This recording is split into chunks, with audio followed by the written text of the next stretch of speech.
अगर दुष्ट कंट्री की बात की जाएगी तो उसमें अमेरिका का नाम सबसे पहले आएगा। अमेरिका ने एक साथ ही भारत को भी धोखा दिया, ईरान को भी धोखा दिया, यूक्रेन को भी धोखा दिया और अब साउथ कोरिया को भी धोखा दिया। अमेरिका ने जापान तक को नहीं छोड़ा। अमेरिका ने उन सारे कंट्रियों को धोखा दिया है जो कभी उसके मित्र हुआ करते थे, जिन्होंने उसके ऊपर विश्वास किया था। आज अमेरिका ने कितना बड़ा धोखा दिया है साउथ कोरिया को, उसके बारे में बात करेंगे और पूरी डिटेल भी देखेंगे कि आखिरकार भारत को कैसे धोखा दिया था, आखिरकार ईरान को कैसा धोखा दिया था, कैसे ये कहानियां रिलेट होती चली गई। आज की अगर पहले हेडलाइंस देखें तो ये समझ में आएगा आपको कि अभी अमेरिका और साउथ कोरिया के बीच में एक जॉइंट मिलिट्री एक्सरसाइज होने वाली थी जिसका नाम उल्ची फ्रीडम है। ये एक्सरसाइज साउथ कोरिया के अंदर होने वाली थी जो कि 19 अगस्त से शुरू भी हो चुकी है। लेकिन अभी अमेरिका ने खुद के जो रक्षा मंत्री है पीट हेस्टेक, उनसे कहा कि आप अपने सैनिकों को वापस बुला लीजिए। अब पीट हेस्टेक ने कहा कि सर हम हमारे सैनिकों को वापस कैसे बुला ले, ये 10 दिन की एक्सरसाइज है और 10 दिन की एक्सरसाइज से पहले हम अभी कैसे बुला ले उनको। तो डोनाल्ड ट्रंप का कहना है कि वो मैं नहीं जानता, आप हमारे सैनिकों को वापस बुला लीजिए।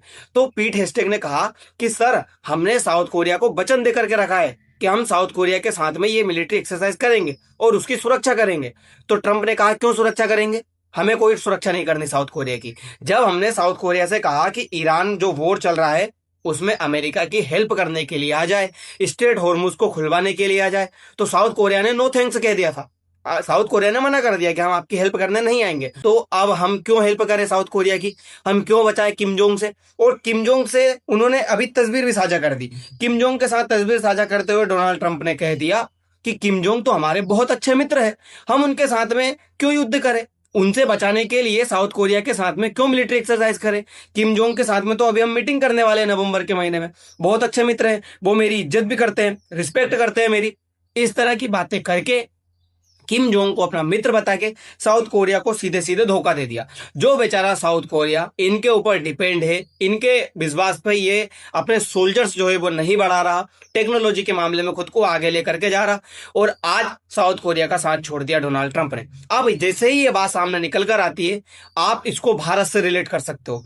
भारत के साथ भी डोनाल्ड ट्रंप ने यही किया था जो अभी मैं आपको डिटेल बताऊंगा, फिर आप भारत को भी रिलेट करोगे। फिर थोड़े टाइम बाद आपको यह समझ में आएगा कि ऐसा क्या ऐसा तो इसने मिडिल ईस्ट के सारे कंट्रियों के साथ में किया, आपको वो चीजें भी समझ में आने जाएगी। फिर थोड़ी देर बाद आपको यह भी समझ में आएगा कि ऐसा का ऐसा ही तो इसने यूक्रेन के साथ में भी किया, आपको वो चीजें भी समझ में आ जाएगी। सब कुछ जो घटनाएं घटित हो रही है वो पूरा का पूरा एशिया को कवर करने के लिए हो रही है। और जैसे ही साउथ कोरिया से पीछे हटने की बात कही अमेरिका ने, चाइना ने अपना मास्टर स्ट्रोक खेल दिया। चाइना की तरफ से कहा गया कि चाइना के जो फॉरेन मिनिस्टर वांग ई है वो अब साउथ कोरिया की विजिट करेंगे अगस्त 19 से 20। अब ये जो चीजें हैं वो उन्होंने विजिट क्यों की, क्योंकि चाइना कह रहा है कि एक बार आप साउथ कोरिया को छोड़िए तो सही, फिर हम आपको दिखाते हैं क्या है। चाइना साउथ कोरिया को कवर करेगा और पूरा एशिया एक साथ मिलकर के इन पश्चिमी देश खास करके अमेरिका को ऐसा सबक सिखाएंगे कि अमेरिका सारी जिंदगी याद रखेगा। इस तरह की प्लानिंग चाइना के द्वारा पहले से ही की जा रही है, इसीलिए चाइना ने देर नहीं की। जैसे ही अमेरिका ने कहा कि हम हमारे सोल्जर पीछे बुला रहे हैं, चाइना के वांगी वहां पे जाने लगे, चाइना के वांगी वहां पे विजिट करने लगे, इस तरह की चीजें होने लगी। तो सारी की सारी घटना क्या हो रही है, क्या अमेरिका रूस और चाइना के जाल में फंसता हुआ जा रहा है। जो रूस और चाइना चाहते हैं कि एक बार अमेरिका पीछे तो हटे, फिर हमारा पूरा एशिया एक होकर के अमेरिका को सबक सिखाएंगे। वो चाहते हैं कि जो जापान और साउथ कोरिया के अंदर अमेरिका के मिलिट्री एयरबेस बने हुए हैं वहां से अमेरिका एक बार पीछे हट जाए। और अमेरिका को ये लग रहा है कि अमेरिका बहुत ज्यादा शाना है, अमेरिका इनको फंसाने के लिए आगे बढ़ता जा रहा है, लेकिन ट्रंप को ये पता ही नहीं है। ट्रंप खुद की चालाकी से इनके जाल में फंसते जा रहे हैं और जो ये दोनों के दोनों चाह रहे थे ट्रंप वही का वही काम करते जा रहे हैं। तो क्या कुछ हो रहा है पूरी की पूरी हिस्ट्री हम जानेंगे, सब कुछ क्या हुआ है। तब तक आप चैनल को सब्सक्राइब जरूर कीजिए और वीडियो अच्छी लगे तो लाइक जरूर कीजिएगा और बने रहिएगा, क्योंकि हम आज पूरे धागे खोलने वाले हैं, पूरे डॉट आपको कनेक्ट होने वाले हैं। हो क्या रहा है आप जरा मैप में देखिए, ये रहा जापान। जापान की सिक्योरिटी की भी जिम्मेदारी किसने लेकर के रखी है, अमेरिका ने। और ये रहा नॉर्थ कोरिया और ये रहा साउथ कोरिया। साउथ कोरिया की जिम्मेदारी किसने लेकर के रखी है, अमेरिका ने। दोनों के दोनों कंट्री की जिम्मेदारी अमेरिका ने लेकर के रखी है। अभी तक सबसे बड़ा अमेरिका का दुश्मन कौन था, रूस, क्योंकि जैसे ही सेकेंड वर्ल्ड वॉर खत्म हुआ था अमेरिका को पता चल गया था सबसे बड़ा उसका दुश्मन है तो वो है रूस। रूस सबसे बड़ा कंट्री भी है, आप देखोगे तो पूरब से लेके पश्चिम तक फैला हुआ है रूस, ये इतना बड़ा। अगर आप इधर पैसिफिक ओशियन के आगे चलोगे तो आपको अमेरिका दिखाई देगा, ये इधर अमेरिका आगे सामने। अगर अपन देखें तो ये रहा ईस्ट, ये रहा वेस्ट, ये रहा नॉर्थ और ये रहा साउथ। ईस्ट में अगर आप जाओगे तो ये अमेरिका होगा, और अगर इसके वेस्ट में जाओगे तो इधर भी अमेरिका हो जाएगा, क्योंकि पृथ्वी गोल है, घूम करके आएगी। अगर आप ऐसा करोगे तो इधर से जाओगे तो पूर्व में पड़ेगा, इधर से जाओगे तो पश्चिम में पड़ेगा। इस तरह का अमेरिका का नक्शा है। अगर हम देखें तो साउथ कोरिया से अब अमेरिका ने अपनी ज्वाइंट मिलिट्री एक्सरसाइज जो चलने वाली थी उसको पीछे ले लिया। इसका कहना है कि अब हम नॉर्थ कोरिया से इसकी हेल्प कैसे करें, नॉर्थ कोरिया से खुद को कैसे बचाएं। अब जैसे ये चीज सामने निकल कर आई, आप इसको भारत से भी रिलेट कर सकते हो। भारत से कैसे रिलेट कर सकते हो? देखिए, थोड़े दिन पहले भारत और पाकिस्तान के बीच में जो युद्ध हुआ था ऑपरेशन सिंदूर, उस ऑपरेशन सिंदूर में आपने देखा होगा पाकिस्तान की हेल्प करने के लिए अमेरिका आया। मतलब कि जीत भारत की हुई थी। भारत ने पाकिस्तान के पूरे एयर डिफेंस सिस्टम उड़ाए थे, नूर खान एयरबेस तक उड़ाया था हमने। लेकिन अमेरिका कहता है कि इसमें भारत के फाइटर जेट गिरे थे और जीत किसकी हुई थी? पाकिस्तान की हुई थी। इस तरह की चीजें अमेरिका के द्वारा पाकिस्तान के सपोर्ट में बोली गई। अब इससे होता क्या है, इंटरनेशनल जो साख होती है उस पर भारत की साख को काफी ज्यादा डैमेज हुआ। उससे हुआ क्या, भारत को आइसोलेट होना पड़ा पूरी दुनिया के सामने, और भारत को अमेरिका के सामने झुकना पड़ा। अमेरिका से हमें कहना पड़ा कि सर ऐसा नहीं है, हमें प्लीज ऐसा ना कहिए, आप जो कहोगे हम मानने को तैयार है। तो अमेरिका ने मोरल प्रेशर क्रिएट किया भारत के ऊपर कि भारत तुम हमसे हथियार क्यों नहीं खरीदते हो, जब बात आती है व्यापार की तो तुम हमसे व्यापार क्यों नहीं करते हो। अमेरिका ट्रेड डेफिसिट में रहता है भारत के साथ, और भारत ट्रेड बेनिफिट में रहता है अमेरिका के साथ। तो अमेरिका ने जबरदस्ती भारत के साथ में ट्रेड डील करने को लेकर के बात कही। जब बात हुई तो भारत ने कहा कि ठीक है हम ट्रेड डील कर लेंगे, भारत के ऊपर मोरल प्रेशर बनाया, और आपने देखा होगा अमेरिका के साथ में ट्रेड डील करने को भारत मजबूर हुआ, और 500 बिलियन डॉलर की जो चीजें हैं, मिलियन डॉलर की, वो चीजें बेचने को भी तैयार हुआ। भारत ने कहा कि हाँ हम खरीदेंगे अमेरिका से 500 मिलियन डॉलर की चीजें। ये मजबूर किया कि नहीं किया अमेरिका ने? ये मजबूर क्यों किया? क्योंकि अमेरिका पाकिस्तान की तरफ बोल गया और भारत के साख को काफी ज्यादा नुकसान हुआ, जिससे भारत को मजबूर होना पड़ा, प्रेशर क्रिएट करना पड़ा, और ये प्रेशर क्रिएट करके भारत को अमेरिका के साथ में ये डील करनी पड़ी। दूसरी चीज यही कि ये चीज आप रूस यूक्रेन में देखिए। रूस और यूक्रेन जब वॉर हुआ तो ये सारे के सारे यूरोपियन कंट्री ने बहुत सपोर्ट किया यूक्रेन का। लेकिन जब बारी आई यूक्रेन से हथियार वापस लेने की, पैसे वसूल करने की, तो यूक्रेन ने मना कर दिया। अमेरिका ने कहा कि हमने तुम्हारे ऊपर बहुत पैसे खर्च कर दिए, अब हमें पैसे वापस रिटर्न चाहिए तुमसे, तो हमें तुम्हारे जो यूक्रेन के अंदर रेयर अर्थ मिनरल्स पाए जा रहे हैं वो मिनरल्स हमें दे दो। तो यूक्रेन ने मना कर दिया कि मैं आपको मिनरल्स नहीं दूंगा। अब जैसे ही यूक्रेन को मिनरल्स ना देने की बात कही, दोस्त को धमकाने के लिए दुश्मन के साथ जाकर के मिल जाता है। जैसा अभी उसने साउथ कोरिया के साथ किया, साउथ कोरिया को धमकाने के लिए नॉर्थ कोरिया के साथ मिल गया, ऐसा ही यूक्रेन को धमकाने के लिए रूस के साथ मिल गया। कैसे मिल गया? पुतिन को अपने यहाँ अलास्का में बुला करके चाय पिला दी, पुतिन के साथ बैठ गए और ये बता दिया कि अगर यूक्रेन हमारी बात नहीं मानेगा तो हम रूस के साथ मिलने में देर नहीं करेंगे। अब यूक्रेन को मजबूरन बात माननी पड़ी। यूक्रेन ने कहा सर आप हमारे रेयर अर्थ मिनरल्स ले लीजिए, जो भी चाहिए आपको ले लीजिए, लेकिन आप रूस के साथ जा करके मत बैठिए। अब ये चीज यहाँ पे धमकाई, ऐसी की ऐसी चीज इसने ईरान वॉर में धमकाई। ईरान वॉर में क्या था, ईरान से क्या मिलने वाला था? ईरान से इन सारे के सारे देशों को क्या थी, कोई प्रॉब्लम ही नहीं थी, लेकिन इन सारे देशों को उलझा दिया। क्यों उलझा दिया? क्योंकि ये सारे के सारे देश पेट्रो डॉलर खत्म करना चाहते हैं।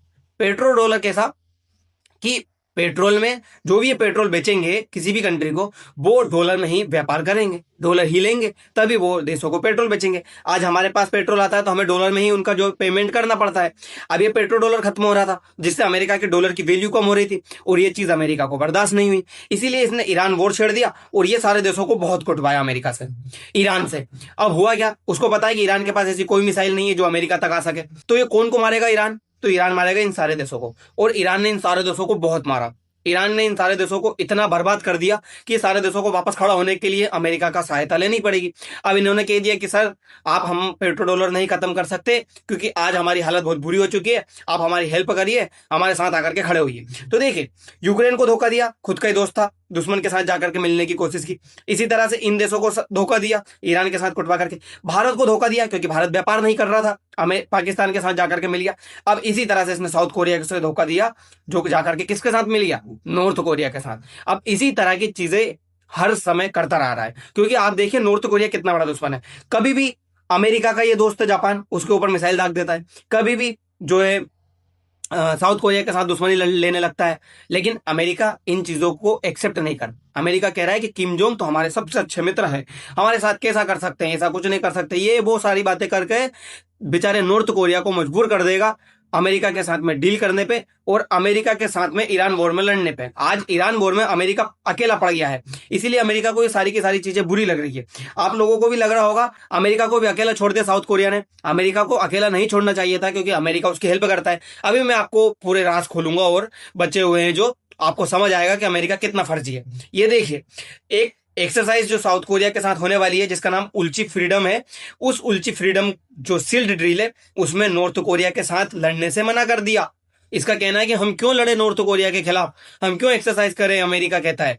ये तो बहुत अच्छा मित्र है हमारा नॉर्थ कोरिया तो। और नॉर्थ कोरिया के साथ में तस्वीर साझा कर दी और कह दिया कि अब नॉर्थ कोरिया के साथ में हम मुलाकात करेंगे, हम मिलेंगे आने वाले समय में नॉर्थ कोरिया के साथ में। नॉर्थ कोरिया से अच्छा दोस्त हमारा हो ही नहीं सकता। इस तरह की तस्वीर साझा करके अमेरिका ने मोरल प्रेशर क्रिएट कर दिया किसके ऊपर, साउथ कोरिया के ऊपर। ये देखिए, based on my very good relation with Kim Jong Un, ये बता दीजिए किम जोंग उन के साथ बहुत अच्छे मित्रता बता दी। जबकि अभी किम जोंग उन अमेरिका को धमकाने में लगे हुए हैं। आप देखिए, किम जोंग उन कभी भी किसी को धमका देता है। जो किम जोंग है उसके पास में परमाणु बम है, इसीलिए आप लोगों ने देखा होगा ईरान वॉर चल रहा है तब से लेकर के आज तक अमेरिका ने सबको धमकाया, लेकिन किम जोंग के खिलाफ कोई बात नहीं की। किम जोंग के खिलाफ कोई भी बयान आया तो क्या आया, वेरी गुड फ्रेंड, अच्छे रिलेशन, इस तरह के बयान आए। किम जोंग से खुद डरता है अमेरिका, तभी तो कभी नहीं बोला। और आज देखिए उनके साथ मिलकर के ऐसी बात कर रहा है। देखिए, of North Korea, I am not happy with the fact that the United State has long ago agreed to participate in joint military exercise with South Korea. इस तरह के बयान दे दिए गए। अब क्यों कहा गया, क्योंकि हमने कहा था I recently asked the president of South Korea if they would like to join US in the denuclearization of the Islamic Republic of Iran and they said no thanks. इस तरह की बातें कह दी थी। इसीलिए आज हम क्यों सपोर्ट करें साउथ कोरिया का, हमारे तो बहुत अच्छे मित्र है किम जोंग, हम क्यों लड़े। जबकि इनको यही नहीं पता है, आज ये पूरा का पूरा जो नॉर्थ कोरिया बना हुआ है, साउथ कोरिया बना हुआ है, ये बना हुआ है अमेरिका की वजह से। अब ये खबर कैसे निकल कर आई कि किम जोंग से मिलने वाले हैं, क्योंकि अभी किम जोंग के साथ में इनकी 2026 में एक मीटिंग होने वाली है। और ये मीटिंग होने वाली है चाइना के अंदर। कौन सी मीटिंग है, अपेक की, एशिया पैसिफिक इकोनॉमिक कॉर्पोरेशन की जो मीटिंग होने वाली है नवंबर के महीने में चाइना के अंदर। तो ये चाहते हैं वहां पे किम जोंग के साथ में मुलाकात कर ली जाए। और यही चीज जो डोनाल्ड ट्रंप ऊपर सामने निकाल कर आ रहे हैं। तो यही डर जो है साउथ कोरिया के अंदर बना हुआ है कि कहीं ऐसा ना हो कि किम जोंग के साथ में मुलाकात कर ले, और किम जोंग से अगर मुलाकात हो गई और अमेरिका हमारा सपोर्ट छोड़ करके किम जोंग के साथ बैठ गया तो बेचारा साउथ कोरिया तो बचेगा ही नहीं। अब साउथ कोरिया के साथ में ये सारी सिचुएशन कैसे हुई, अमेरिका ने क्रिएट की। अमेरिका ने साउथ कोरिया को आज इस सिचुएशन पर ला करके खड़ा करा कि साउथ कोरिया और नॉर्थ कोरिया के बीच में युद्ध हो गया है। इतिहास है इनका। हुआ क्या था, 1910 के समय पे ये जो आपको जापान दिख रहा है, ये जापान इतना पावरफुल हो चुका था जिसने सबके ऊपर कब्जा करना शुरू कर दिया। इधर चाइना के ऊपर, इधर नॉर्थ कोरिया साउथ कोरिया के ऊपर, ये पूरा कोरियन पेनिनसुला हुआ करता था उस समय पे, इधर पूरे आसियान के ऊपर, ये सबके ऊपर हमला करने लगा, इनको अपने कब्जे में ले लिया था। अब ये जो जैसे इनका जापान का कब्जा हुआ था नॉर्थ कोरिया के ऊपर, तो ये नॉर्थ कोरिया चाहता था कि जापान से आजाद हो जाए। तो ये ऊपर वाला नॉर्थ कोरिया था, ये चाहता था रशिया की सपोर्ट से आजाद होना, और ये जो नीचे वाला नॉर्थ साउथ कोरिया था ये चाहता था अमेरिका के सपोर्ट से आजाद होना। क्योंकि इनके अंदर भी कई ग्रुप बन गए थे, ये ग्रुप अपने अपने तरीके से आजाद होना चाहते थे। तो एक रशिया का सपोर्ट चाहता था, एक अमेरिका का सपोर्ट चाहता था, दोनों के दोनों सपोर्ट चाहते थे। अब हुआ यही, नॉर्थ कोरिया के अंदर जो किम जोंग उन है, उनके दादाजी हुआ करते थे, वो भी लड़े किसके लिए, कोरिया के आजादी के लिए। जापान से आजादी इनको चाहिए थी। अब ये उस समय पे लड़ते रहे किसके सपोर्ट से, चाइना के सपोर्ट से और रशिया के सपोर्ट से। ये देखिए एक जगह ये बाउंड्री, ये रशिया की भी बाउंड्री लग रही है, इधर चाइना की भी बाउंड्री लग रही है। तो इन्होंने चाइना का जो है इनके ऊपर प्रभाव ज्यादा था, इधर अमेरिका का प्रभाव ज्यादा था। अब ये आजाद तो हो गए, आजाद होने के बाद में इन्होंने डिसाइड किया कि हम चाइना वाली जो पॉलिसी है उसके ऊपर चलेंगे, और इन्होंने डिसाइड किया कि हम अमेरिका की जो पूंजीवादी पॉलिसी है उसके ऊपर चलेंगे। इसी को लेकर के इन दोनों के बीच में 3 साल तक गृह युद्ध हो गया। अब 1910 से 1945 तक तो यही चला, 45 के बाद में 3 साल तक इनके बीच में गृह युद्ध हो गया। उसके बाद में ये देश अलग हो गया और ये देश अलग हो गया, दोनों के बीच में बाउंड्री खिंच गई। अब ये बाउंड्री खिंची किसकी वजह से, अमेरिका और रूस की वजह से। ये दोनों बेचारे लड़ रहे हैं आज, और अमेरिका और रूस इनके मजे ले रहे हैं, इनको हथियार बेचते हैं। आज जो अमेरिका ने लगभग अपने 50,000 सोल्जर्स, जापान और लगभग 35,000 के आसपास सोल्जर्स साउथ कोरिया के अंदर डिप्लॉय करके रखे हैं। उन साउथ कोरिया के अंदर डिप्लॉय सोल्जर्स में से भी लगभग 50% को सैलरी खुद साउथ कोरिया देता है। उनके जो वेपन्स है अमेरिका से परचेस करता है, अमेरिका को इतना फायदा देता है, और आज वही अमेरिका आंख दिखा रहा है साउथ कोरिया को। कितना गलत किया आप सोचिए, इन बेचारों के साथ में क्या क्या किया है, क्या क्या नहीं किया है, और अमेरिका इनके जाल में फंसता हुआ जा रहा है। चाहते ही यही थे ये दोनों के दोनों चाहते ही यही थे कि एक बार तुम दोनों यहां से निकलो और उसके बाद ये पूरा एशिया इनके अंडर में आ जाएगा। ये देखिए पूरा एशिया के ऊपर ये कवर कर रहे हैं, और आने वाले समय में ये जो नया पावर हाउस बन रहा है, भारत, रूस, चाइना, ये तो बड़े कंट्री है, साथ में पूरा आसियान, ये सब के सब एक नया पावर हाउस बनते जा रहे हैं। और पावर जो पहले वेस्ट में हुआ करती थी, अब वो पावर शिफ्ट हो रही है ईस्ट की तरफ। और ये पावर शिफ्ट होते होते आप देखिएगा एक समय आएगा अमेरिका की वैल्यू नहीं बचेगी उतनी, क्योंकि अमेरिका जो ये सारे के सारे कंट्रियों के साथ करने में लगा हुआ है, ये कहीं ना कहीं अमेरिका की दुष्टता को समझ चुके हैं, अमेरिका को डिकोड करने लगे हैं कि अमेरिका कैसा है। अमेरिका का अगर आप सपोर्ट करना बंद कर दोगे तो अमेरिका आपके दुश्मन के साथ जाकर के बैठ जाएगा, आपके खिलाफ ही। ना वो आपका दोस्त है, ना वो आपका दुश्मन है। कहते हैं कि अमेरिका के साथ में ना दोस्ती अच्छी ना दुश्मनी अच्छी, और ये बात सच में सामने निकल कर आ रही है। तो ये सारी की सारी खबर आपको कैसी लगी, पूरा इतिहास आपको कैसा लगा, जरूर बताइएगा। फिलहाल के लिए इतना ही, मिलते हैं अगली वीडियो में। धन्यवाद।